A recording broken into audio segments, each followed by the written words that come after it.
1500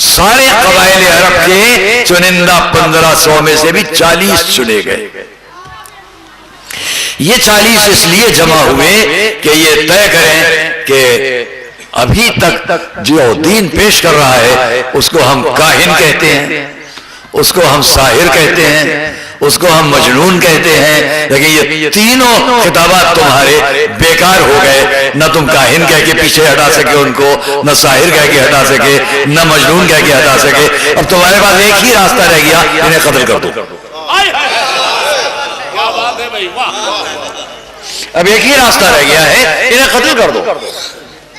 حالانکہ وہ اتنے احمق تھے کہ جانتے ہی نہ تھے کہ کاہن تم غلط کہہ رہے ہو, کاہن بڑے ذہین کہلاتے ہیں, یہاں ذہانت تھی تو تم ان کو کاہن کیوں کہہ رہے ہو. ساحر اسے کہتے ہیں اس کے شہر کے سامنے کسی کی بات نہ چلے تو ساحر بھی تم غلط کہہ رہے ہو. اگر مجنون کہہ رہے ہو تو مقابلے کی ضرورت ہی کیا تھی. اس کا مقصد یہ پورا مجمع جانتا تھا ہم انہیں جو کچھ کہہ رہے ہیں وہ سب جھوٹ ہے. سچ ایک ہی بات ہے کہ ان کے پاس حق ہے, سچائی ہے, اور اس کا مقابلہ نہیں. صلوات محمد والے.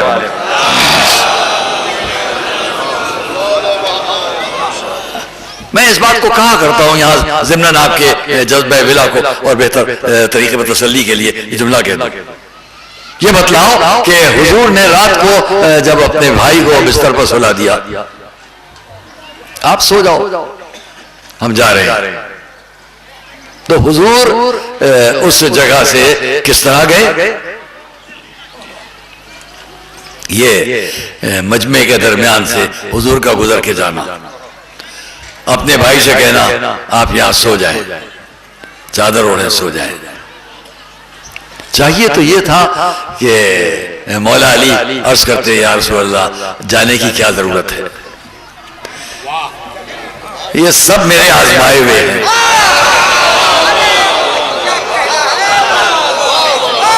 صلوات محمد والے محمد پر. یہ بازو میرے آزمائے ہوئے ہیں. کیوں؟ اس لیے کہ وہ 1500 میں سے انتخاب 40 کا, وہ 40 میں سے بھی منتخب کیے گئے. ایک روایت 13 اور ایک روایت 11. یہ 13 یا 11 افراد کو چن کر بھیجا گیا, گھر گھیر لو, صبح ہو کر بات کر لینا, یعنی قتل کر دینا. قدیم زمانے کے مخالفین اسلام, اعدائے رسالت, دشمنان اسلام, انتہائی جاہلیت اور جہالت کے زمانے کے رہنے والے پھر بھی اتنا تو جانتے تھے کہ رات کو کسی شریف کے گھر پر حملہ نہ کریں.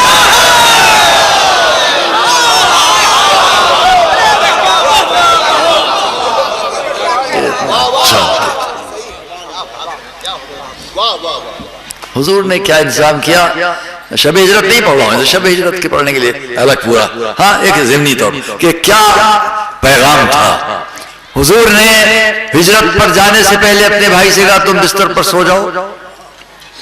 لوگ اس کو سرسری نظر سے دیکھ کر نکل جائیں, یا جذبات و عقیدت میں بات کر لیں, یا محبتوں کی بنیاد پر بات کر لیں کہ ہاں دیکھیے ہمارے مولا کو بستر پر سویا.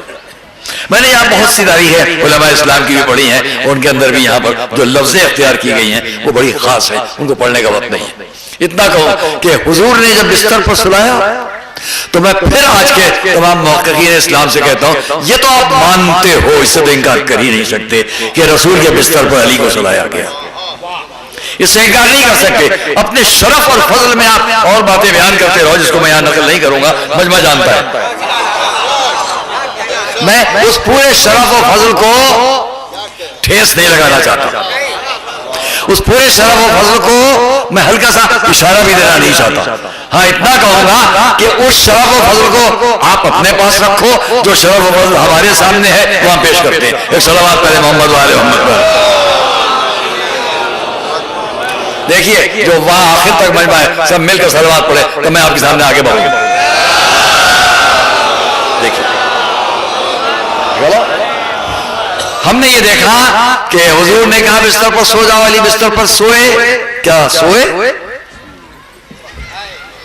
حکم رسالت ہے, چادر کو اوڑھ لیا.